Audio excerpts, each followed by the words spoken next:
Assalamualaikum warahmatullahi wabarakatuh. Halo sahabat KVA, selamat siang. Bertemu lagi dengan saya Indrati dari bidang promosi dan pencegahan KPA Provinsi DKI Jakarta. Semoga sahabat KPA yang ada di DKI Jakarta dan seluruh Indonesia dalam keadaan sehat walafiat dan tetap semangat dalam menjalankan aktivitas siang ini. Sahabat KPA, masih banyak ditemukannya stigma negatif kepada teman kita, orang yang hidup dengan HIV. Seringkali mereka mendapatkan perlakuan yang tidak sama dengan orang biasa atau mereka menerima diskriminasi di lingkungannya, baik ketika ODIF itu masih hidup, bahkan ketika mereka meninggal. Banyaknya masyarakat yang masih takut dalam melakukan proses pemulasaran jenazah bagi teman kita, orang yang hidup dengan HIV/AIDS di saat mereka meninggal. Dengan alasan berbagai macam, termasuk takut akan tertular infeksi oportunistiknya, sehingga jenazah tidak dapat perawatan sebagaimana mestinya, yaitu yang harusnya dilakukan sesuai ketentuan atau syariat agama, akhirnya menjadi perdebatan bagi mereka. Nah, sahabat, ilmu ini sangat bermanfaat buat kita semua, karena hari ini ada narasumber yang berkecimpung dalam pemulasaran jenazah, baik orang biasa maupun orang yang hidup dengan HIV. Dan beliau juga merupakan pemuka agama di lingkungan rumahnya, dan beliau adalah warga peduli AIDS yang merupakan mitra kerja dari KPA Provinsi DKI Jakarta. Mari kita berkenalan dengan beliau untuk konten siang ini. Silakan Pak. Assalamualaikum warahmatullahi wabarakatuh. Waalaikumsalam warahmatullahi wabarakatuh. Sahabat KPA sekalian, dirahmati Allah Subhanahu wa taala. Saya memperkenalkan diri, nama saya Hasanuddin dari WPA Kelurahan Dukuh, Kecamatan Kramat Jati, Jakarta Timur. Alhamdulillah bisa hadir di tengah-tengah sahabat sekalian. Mudah-mudahan kehadiran saya ini ya kita saling berbagi dan bisa saling memberi manfaat untuk kita semua. Terima kasih. Terima kasih Pak Hasanuddin. Jadi Pak Hasanuddin ini sudah lama sahabat KPA menjadi warga peduli AIDS di lingkungannya di Kelurahan Dukuh, Jakarta Timur ya Pak? Ya, beliau berarti masuk di dalam KPA Kota Administrasi Jakarta Timur, seperti itu. Baik, Pak Hasan sudah berapa lama jadi petugas pemulasaran jenazah? Ya, kalau untuk petugas pemulasaran jenazah, ya alhamdulillah sudah lumayan juga sih waktunya. Ya, dari saya memberanikan diri mulai dari sekitar 2012 sampai saat ini ya Pak. Dan masih bertahan. Alhamdulillah, masih Allah kasih kesehatan. Betul. Nah, sebagai warga peduli AIDS selama ini berarti Pak Hasanuddin masih lihat nggak Pak, masih adanya stigma dan diskriminasi bagi teman kita yang ODIF yang ada di lingkungan masyarakat? Nah, kalau saya memperhatikan, ya, saya bergaul di tengah-tengah lingkungan masyarakat, sebetulnya saya rasakan juga hal seperti itu. Artinya memang ada rasa takut ya di masyarakat terhadap ODIF ini. Kekhawatirannya masih tinggi ya Pak? Kekhawatiran masih tinggi. Okay. Kemungkinan juga ada beberapa hal di sini, ya kemungkinan kurangnya pengetahuan dari masyarakat tersebut atau kurang sampainya informasi masalah HIV dan AIDS ini. Jadi perlu kerjasama kita semuanya. Betul. Bisa sampai ke masyarakat kita. Berarti masih ada beberapa stigma yang diterima mereka ya Pak, para teman kita ODIF dari masyarakat sekitar gitu kan. Dan itu PR terbesar kita, baik teman-teman WPA yang ada di DKI Jakarta maupun sahabat KPA yang hari ini sudah tahu ilmunya dan harus disampaikan kepada orang lain gitu. Jadi seperti ketuk tular teman-teman. Seperti itu ya Pak. Terus dampak dari stigma itu untuk ODIF, pernah nggak Bapak lihat kenyataannya gitu di depan mata gitu Pak? Ada ODIF yang di stigma gitu. Apakah dia ODIF-nya curhat sama Bapak? Apa Bapak melihat kejadian seperti itu? Sebetulnya stigma apa yang dirasakan oleh rekan kita, saudara kita, sahabat kita yang terjangkit ODP ini ya, sangat berasa mereka itu karena ini menyentuh sangat hal yang sensitif gitu, perasaan. Betul. Sehingga mungkin timbul rasa kok seperti ini gitu, saya diperlakukan seperti ini, sebetulnya saya juga nggak mau seperti ini gitu. Benar. Artinya merasa dikucilkan, merasa dipojokkan gitu, karena mereka nggak mau menerima penyakit ini yang sebetulnya yang mereka rasakan seperti itu. Ini sangat sensitif sekali. Nah, ini perlu juga kerja keras kita bagaimana untuk memberikan kesadaran bagi rekan kita yang terdampak ODP ini ya, agar timbul semangat untuk hidup kembali, karena memang masalah umur kita kan yang kuasa. Betul. Jadi, selama kita masih hidup tetap kita harus ada ikhtiar dan usaha. Jadi kalau memang kita di masyarakat ini ada stigma, prasangka itu memang masih ada baik dari masyarakat tersebut, apalagi yang merasakan rekan kita yang terjangkit penyakit ini. Karena bagaimana perasaannya, merasa terpukul, merasa dikucilkan, seolah-olah merasa orang yang jijik atau segala macam gitu. Ini terus adanya pendekatan dari kita sebagai relawan ya sebagai WPA yang ada di lingkungan masing-masing. Mari kita bekerja sama ya untuk sama-sama mengatasi hal-hal seperti ini.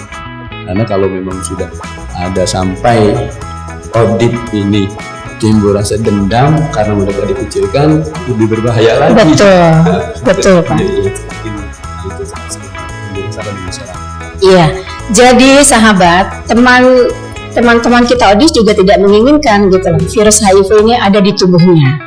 Tapi karena sesuatu hal itu akhirnya terjadi gitu. Kita tidak perlu melihat backgroundnya ya Pak. Masa lalu teman kita yang akhirnya terinfeksi HIV itu bukan ranah kita untuk menjudge mereka gitu ya Pak. Tugas kita hanya mensupport ya Pak, memberi dukungan agar teman ODIS kita tetap semangat untuk menjalani kehidupannya ke depan. Seperti itu ya Pak ya.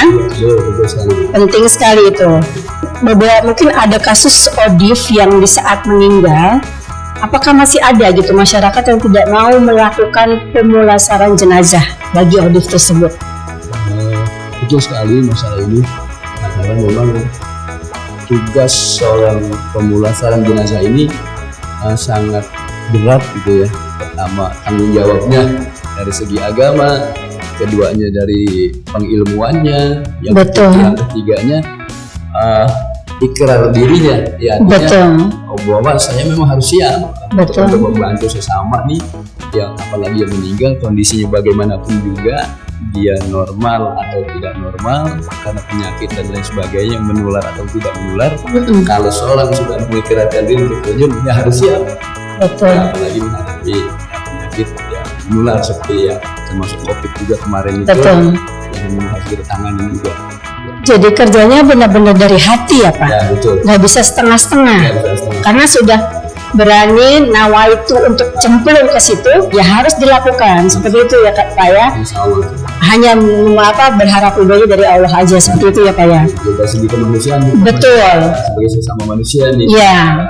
Karena memang manusia merupakan makhluk yang mulia, diciptakan oleh Allah Subhanahu wa Ta'ala. Jadi harus kita muliakan dulu. Kita muliakan juga saudara-saudara kita yang dipanggil oleh Allah Subhanahu wa Ta'ala dalam kondisi apapun juga. Karena orang yang berpenyakit meninggal, yang tidak berpenyakit juga meninggal.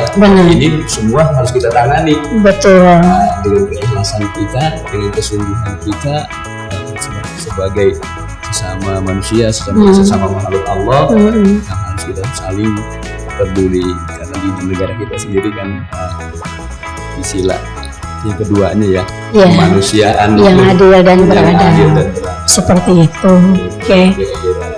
Dari sisi syariat Islam di agama itu, hukumnya bagi orang yang dia tahu ini sudah meninggal tapi dia ODIF, tapi dia tidak mau untuk melakukan pemulasaran jenazah, itu hukumnya dalam Islam seperti apa ya Pak? Ya kalau secara umumnya dari agama Islam untuk pengurusan jenazah ini ada istilahnya fardu kifayah. fardu kifayah. Yaitu suatu kewajiban yang jika sudah dikerjakan atau dilaksanakan oleh orang yang mumpuni, yang mencukupi keilmuan dan kesiapan sebagainya, bagi yang lain gugur. Bahkan sebaliknya, kalau tidak ada sama sekali yang mau mengerjakan, dia semuanya juga akan berdosa. Seperti mengurus saudara kita yang meninggalkan audit. Ini kalau nggak ada yang ngurus, satu kampung itu ibaratnya dosa semua. Dosa semua ya Pak. Iya. Bagaimana tanggung jawab kita di hadapan Allah Subhanahu Wa Taala? Iya betul. Bagaimana terhadap lingkungan kita juga kalau nggak ada yang peduli. Kalau seandainya musibah tersebut terjadi terhadap keluarga kita, teman kita, atau diri kita sendiri, diterlantarkan bagaimana? Dari segi perasaan, dari segi kemanusiaan, secara agama, ya tentunya bisa di hadapan Allah Subhanahu Wa Taala. Jadi memang harus ada orang yang siap untuk terjun di bidang ini, untuk pemuliaan jenazah dan pemulasaran jenazah yang tentunya dengan SOP yang ada, sehingga dalam pelaksanaannya petugasnya terjamin kesehatannya, yang meninggal juga kita laksanakan sesuai dengan syariat agama kita. Nah betul, jadi harus dengan memakai perasaan gitu ya Pak. Maksudnya welas asih, kasih sayang kita sesama manusia, seperti itu ya Pak ya. Nggak mungkin juga kita tutup mata dalam keadaan seperti ini gitu ya Pak. Perlu hati yang benar-benar ikhlas ya Pak ya, dalam melakukan semua ini, seperti itu ya Pak ya.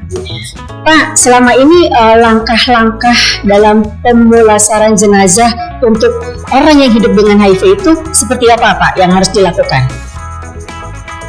Memang ada tahapan-tahapannya untuk dalam pengurusan jenazah ini, ya terutama yang terjangkit ODP ini ya. Iya. Terinfeksi ya Pak. Terinfeksi ODP ini ada perlu penanganan secara khusus. Betul. Karena mungkin ada kekhawatiran kita. Betul. Tapi secara ilmu pengetahuan, secara medis, informasi yang saya dapat juga artinya kalau yang terdampak ODP ini ya virusnya itu 4 jam udah mati juga gitu. Jadi mungkin ada rasa aman gitu dari kita sebagai petugasnya, namun kita juga nggak bisa lepas tangan begitu aja, aman begitu aja, tapi perlu kehati-hatian kita. Jadi terutama untuk petugas ini sebetulnya yang harus disiapkan APD-nya, alat untuk keamanan dalam pengurusan jenazah tadi. Ya itu juga dilihat dari mana, ya, terutama kalau meninggalnya di rumah sakit, ya tentunya di rumah sakit sudah ada penanganan secara khusus. Namun kalau di rumah sakit belum dilaksanakan, dibawa ke rumah, nah ini di rumah yang bersangkutan atau di lingkungan masyarakat ini perlu ada penanganan khusus juga. Dan perlunya keterus-terangan dari keluarga ya Pak, atas statusnya gitu ya Pak. Betul, itu yang paling penting informasinya. Betul. Karena jangan sampai nanti dampaknya yang tidak baik. Betul. Itu terdampak terhadap lingkungan maupun dampak terhadap tugas yang melaksanakan pemulasaran jenazah ini. Betul. Minimal petugasnya lah untuk yang pemulasaran jenazah harus diberitahu seperti itu ya Pak. Berarti ada langkah-langkah atau SOP yang harus dijalankan teman-teman dalam melakukan pemulasaran jenazah khusus untuk teman kita yang orang yang hidup dengan HIV, seperti itu ya Pak ya. Tidak boleh protap itu diabaikan ya. Harus dijalankan seperti itu ya Pak ya. Nggak sembarangan bikinnya. Iya, nggak sembarangan seperti itu. Berarti Bapak udah lumayan lah ya Pak ya. Ada beberapa kasus pemulasaran jenazah untuk teman kita yang ODIF ya Pak ya. Bahkan tidak hanya di Jakarta Timur ya Pak, di luar Jakarta Timur juga dilakukan. Sekali-sekali aja. Sekali-sekali aja. Oke. Terus Bapak sebagai petugas apa bahasa tadi Pak? Ambil ya Pak? Di masyarakat itu ambil bahasanya. Tidak ada pemulasaran jenazah. Oke. Yang saya dapat di Pondok Indah waktu kajian masalah itu lebih mulia lagi, istilahnya lebih baik lagi, pemuliaan jenazah. Oh, pemuliaan jenazah. Karena jenazah ini harus dimuliakan. Jadi bukan pemulasaran ya Pak, jadi lebih mulia lagi, jadi pemuliaan jenazah. Oke, seperti itu. Nah selama ini kan Bapak berkecimpung dengan masyarakat segala macam gitu kan. upaya Bapak apa nih dalam menghilangkan stigma dan diskriminasi yang masyarakat berikan kepada teman-teman kita ODIF? Sebagai WPA tentunya ya Pak, tupoksi Bapak, apa yang sudah Bapak lakukan tuh ke masyarakat Pak? Minimal kita harus kerjasama dengan rekan-rekan, ya terutama relawan-relawan, teman-teman di WPA, dan kerjasama juga dengan dari dinas kesehatan, ya dinas kesehatan itu paling dekat dengan masyarakat kan. Betul. Di puskesmas, kelurahan dan kecamatan ya Pak. Yang ada di lingkungan. Siap. Nanti kita teruskan sosialisasi penduluhan melalui dari tingkat kelurahan sampai ibu-ibu PKK, bapak-bapak atau ibu RT yang ada sampai dari kelurahan sampai kecamatan gitu ya Pak. Kecamatan. Dan ini sangat penting sekali. Betul. Karena dari petugas-petugas tersebut, terutama yang paling dekat dengan masyarakat, Bapak Ibu RT. Betul. Ibu tetangga. Betul. Anjing sering bersentuhan dengan masyarakat gitu. Dan kader-kader juga ya Pak. Kader juga. Jadi kader juga harus bekerja sama. Betul. Tidak bisa bekerja sendiri. Betul. Harus mencari informasi dari Pak RT. Betul. Mencari informasi dari Pak RW. Gitu. Berapa jumlah penduduknya? Berapa warga ada yang kondisi sehat, yang sakit, yang lain sebagainya. Nanti baru kita mendapatkan informasi. Kalau memang diperlukan dicari waktu yang tepat masalah penyampaian secara khusus masalah sosialisasi penyakit, masalah HIV, AIDS dan sebagainya, kita sehingga tepat sasaran. Betul. Jadi pentingnya kolaborasi teman-temannya, sahabat KPA, pentingnya kolaborasi dalam melakukan kegiatan yang akan Pak Hasanuddin lakukan untuk menghilangkan stigma dan diskriminasi di masyarakat. Seperti itu ya Pak ya. Pentingnya juga peranan pemangku kepentingan, baik dari tingkat kecamatan, kelurahan, RW dan RT ya Pak, bahkan kader-kadernya seperti itu. Jadi harus bersinergi ya Pak, dari atas ke bawah ya Pak. Jangan cuma bawahnya doang, atasnya diem aja, seperti itu ya Pak. Saling ada kerjasamanya. Betul. Saling mengisi sifatnya. Saling mengisi. Karena kita mungkin di satu sisi relawan ilmu pengetahuannya masalah atau penyakit lebih mendalam, lebih luas. Mungkin ada perangkat lainnya. Kita siapkan gitu. Nah ini ketika kerjasama antara kurang lebihnya, insya Allah bisa diatasi. Tuh, kerjasama tim yang baik ya Pak. Betul. Pak Hasanuddin selama ini pernah melakukan atau memberikan pelatihan tentang pemuliaan jenazah ini? Pernah dilakukan apa belum Pak? Alhamdulillah, mungkin kalau secara resminya lah gitu. Belum. Tapi mungkin secara mungkin jadi musola, saya ngobrol dengan teman-teman. Betul. Sampaikan juga.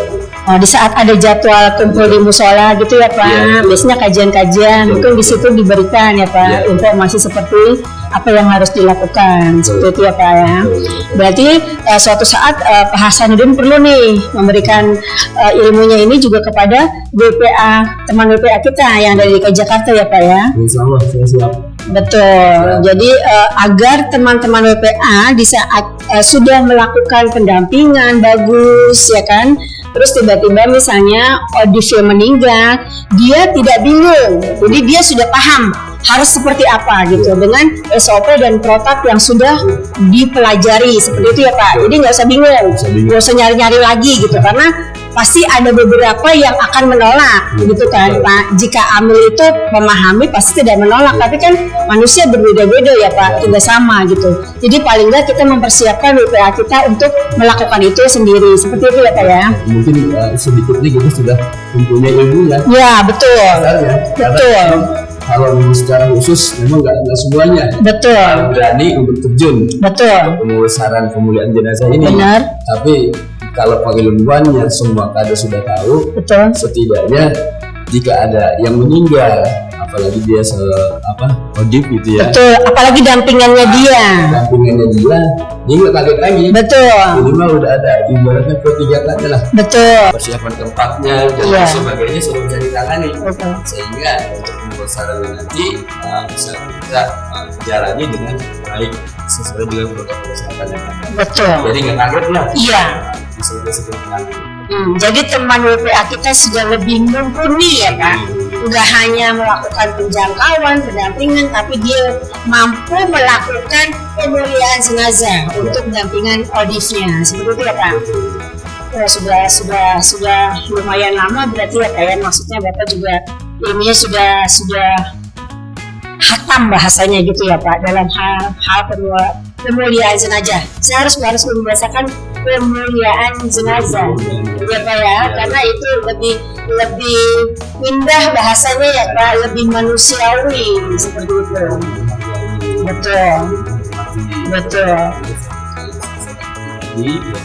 Bahwa kita nggak mau tempat sakit gitu. Betul. Siapa sih pernah sakit? Betul. Apalagi sampai penyakit yang menular gitu. Betul. Karena ini juga baik buruknya dalam keyakinan kita ini bagian dari penerima. Benar. Menerima arti yang baik dan buruknya di Allah Subhanahu Wa Taala. Betul. Harus kita terima. Jadi kita mau. Benar. Ketika datang ujian yang buruk seperti sakit itu, betul. Atau kita nggak mau. Iya. Tapi karena Allah ini sih mungkin di sini ujian bagi kita untuk menaikkan pahala, menaikkan keimanan kita kepada Allah Subhanahu Wa Taala. Oleh karena itu, ya bagi siapapun yang meninggal tanpa penyakit, betul. Tanpa penyakit menular, apalagi dia terkena penyakit menular. Betul. Nah, ini hal-hal yang sangat sensitif di lingkungan harus kita lakukan dengan memuliakan jenazah tersebut. Betul. Sebagai kepedulian kita sesama. Betul. Jadi teman-teman Adif juga nggak ada yang mau gitu terinfeksi apa ya dengan virus ini. Yakinlah, insya Allah karena Rasulullah mengatakan dikulidain bahwa setiap penyakit ada obatnya. Betul. Ini tinggal berproses saja nih. Betul. Tinggal mungkinlah di sinilah bagi orang-orang yang memiliki pengetahuan terutama dari secara medis dan lain sebagainya. Ya, untuk nggak henti-hentinya untuk mengembangkan pengetahuannya, mengadakan penelitian dan sebagainya sehingga dapat ditemukan obat yang pasti dan paten untuk menangani penyakit ini. Iya, dan obat ARV itu sudah ada Pak, gitu kan. Walaupun ARV itu baru bisa mampu menahan untuk menidurkan gitu virus yang ada di dalam tubuh teman Adif kita, tapi paling tidak obat itu sudah ada untuk jadi virusnya itu tidur bahasanya gitu Pak, dia didodoin selama ARV itu dia konsumsi dengan disiplin sesuai waktu yang harus dia minum, dia akan ibaratnya dia sehat gitu, sama seperti tubuh orang yang tidak terinfeksi HIV seperti itu Pak. Itu obat ARV teman-teman Adif yang harus Odif yang harus diminum, harus dikonsumsi seumur hidup ya, dan sesuai jam yang dia harus minum. Itu sudah obatnya mereka Pak. Jadi itu obat semangat dan obat hidup mereka gitu. Jadi tetap harus dikonsumsi seperti itu. Iya. Betul.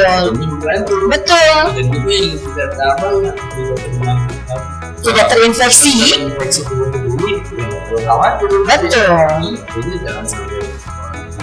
Betul. Iya.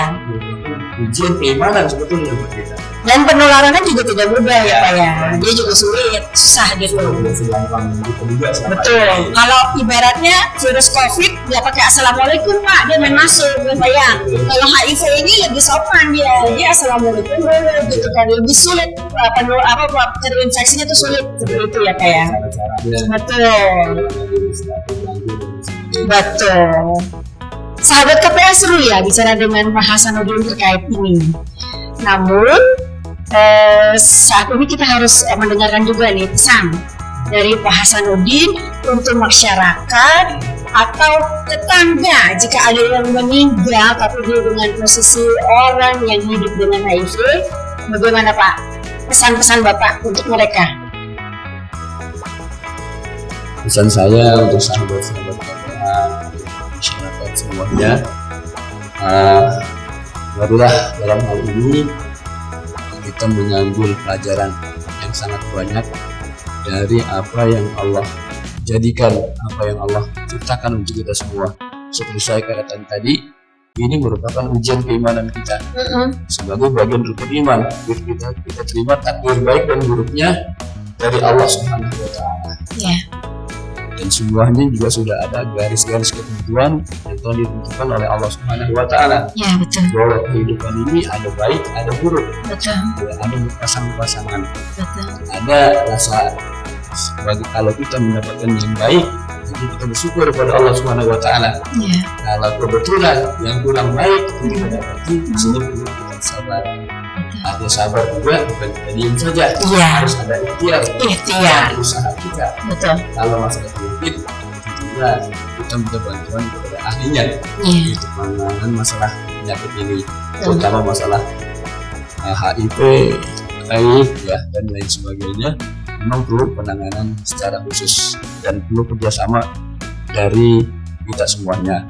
Oleh karena itu saya berharap pertama kepada kita semuanya, sahabat-sahabat KPA, mari kita bergandengan tangan bersama-sama untuk mensosialisasikan masalah HIV dan AIDS ini, karena ini merupakan suatu ibadah juga dan juga suatu hal yang baik untuk kita menolong saudara kita yang sedang mendapatkan ujian dari Allah Subhanahu wa Ta'ala.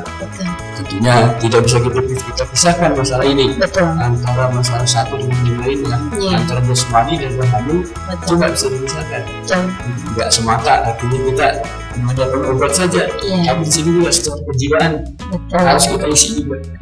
Ya, karena memang dalam Al-Quran Allah Subhanahu wa Ta'ala menyatakan kalau kita ingin tenang, katanya banyak berzikir. Nah, ini ada tuh kerjasama dari tokoh masyarakat, tokoh agama, dinas-dinas terkait, dari pemerintahan pusat, daerah, sama dinas-dinas terkait, dinas kesehatan, sama saudara tadi yang sudah kita bicarakan, sampai titik pemimpin yang paling bawah. Berapa RT harus kita kerjasama dan bisa melawan. Insya Allah semuanya akan dapat kita atasi dengan sebaik-baiknya. Jadi kita selalu optimis dalam hal ini menghadapi permasalahan dan kita terus berjuang, berikhtiar, dan kita langkahnya sasebagai relawan, sebagai petugas harus lebih cepat. Harus lebih cepat dari penyakitnya tersebut. Ya, ini teruslah hal ini tidak bisa kita berhenti. Jadi harus tetap mau tidak mau harus ikut turun tangan ya Pak ya, untuk menangani pemuliaan jenazah untuk teman yang hidup dengan HIV. Seperti apa ya? Harus ada kesiapan. Siap. Dan harus ada pelatihan khusus menerus. Siap. Nah, diatur waktunya lah. Siap. Mau sebulan sekali, mau 2 bulan sekali. Ya. Kita lihat kondisi. Siap. Oke, Bapak Hasanuddin, terima kasih sudah mampir di podcast KPA Provinsi DKI Jakarta, berbagi ilmu dengan sahabat KPA yang ada di DKI Jakarta, bahkan di seluruh Indonesia. Terima kasih Pak Hasanuddin. Siap. Waktunya, kesempatannya, tentunya saya menyadari dalam hal ini masih banyak kekurangan. Saya sampaikan tadi, saya mohon juga masukan dari rekan-rekan, dari sahabat semuanya, dan siap untuk bekerjasama dengan saudara-saudara kita semuanya untuk mengatasi hal ini, terutama khususnya pemuliaan jenazah ini. Siap. Terima kasih banyak Pak. Nah, sahabat KPA, orang yang hidup dengan HIV itu punya hak yang sama dengan orang-orang yang biasa, dari mulai bersosialisasi dengan lingkungan, bahkan orang-orang yang ODV ini juga mendapatkan kesehatan, fasilitas kesehatan yang sama dengan orang biasa, bahkan sampai mereka meninggal dan akan menghadap Sang Penciptanya. Tugas kita bersama-sama untuk tetap melakukan pemuliaan jenazah bagi teman kita, orang yang hidup dengan HIV di saat tutup usia. Baiklah sahabat, saya Indrati. Sampai ketemu lagi di konten selanjutnya. Wabillahi taufiq wal hidayah. Wassalamualaikum warahmatullahi wabarakatuh. Terima kasih. Terima kasih Bapak.